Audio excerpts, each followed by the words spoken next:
Hai Sobat Antik Zone, di video kali ini Antik Zone akan membacakan beberapa tanaman hias yang beracun. Namun sebelum lanjut, jangan lupa dukung terus channel ini dengan cara subscribe, like, dan share video ini di sosial media Anda. Terima kasih.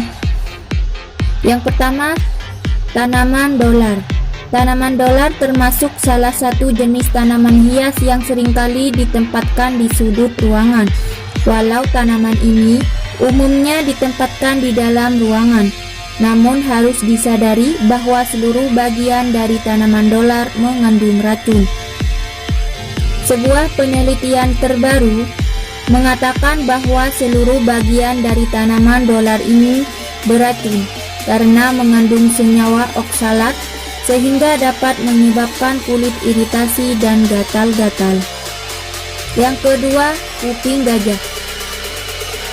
Kuping gajah sebagai tanaman hias termasuk ke dalam keluarga talas dan keladi yang menyimpan racun. Walau bentuk dan warnanya sangat indah sebagai tanaman hias, namun daun kuping gajah dapat menyebabkan dinding saluran pernapasan membengkak, bahkan menutup jalan masuk dan keluarnya udara. Hindari juga anak-anak dari tanaman hias ini.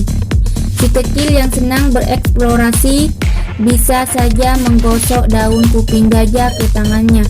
Padahal ini akan menyebabkan kulitnya gatal dan seperti terbakar. Daun tanaman hias ini apabila sampai tertelan dapat memicu terjadinya pembengkakan pada lidah dan mulut dalam jangka panjang. Efeknya dapat mengakibatkan kesulitan bernafas. Yang ketiga, bunga lili. Bunga lili termasuk tanaman hias yang indah ketika menghiasi setiap sudut di rumah. Warna putih dari bunga lili terkesan elegan, sehingga banyak orang yang menyukainya. Saat peliharaan di rumah berusaha untuk menjilat atau memakan daun bunga lili, walau sedikit saja, dapat berdampak negatif karena menyebabkan sakit perut dan muntah-muntah. Tak hanya itu, racun dari bunga lili dapat menyebabkan hewan peliharaan di rumah mengalami gagal ginjal akut hingga kematian. Yang keempat, lidah mertua. Salah satu jenis tanaman hias yang cukup populer dan digemari banyak orang yaitu lidah mertua. Tanaman ini menghiasi setiap pot di dalam rumah.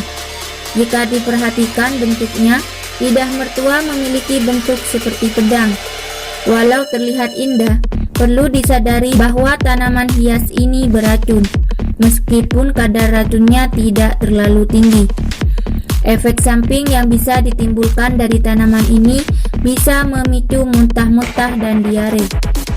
5. Bunga Sri Rejeki. Disebut dengan Sri Rejeki, termasuk jenis tanaman hias yang diincar oleh para pecinta tanaman. Namun mungkin banyak yang belum menyadari bahwa tanaman hias ini mengandung getah beracun pada bagian daun serta batangnya. Terdapat kalsium oksalat yang terkandung di dalam batang dan daunnya, sehingga menyebabkan gatal-gatal pada bagian bibir dan lidah. Bahkan Sri Rejeki bisa mengakibatkan kejang-kejang. Ada baiknya jauhkan tanaman ini dari jangkauan anak-anak dan hewan peliharaan untuk meminimalisir terjadinya segala risiko buruk. Nah, itulah beberapa tanaman hias yang beracun. Terima kasih telah menonton Antik Zone. Tunggu video selanjutnya.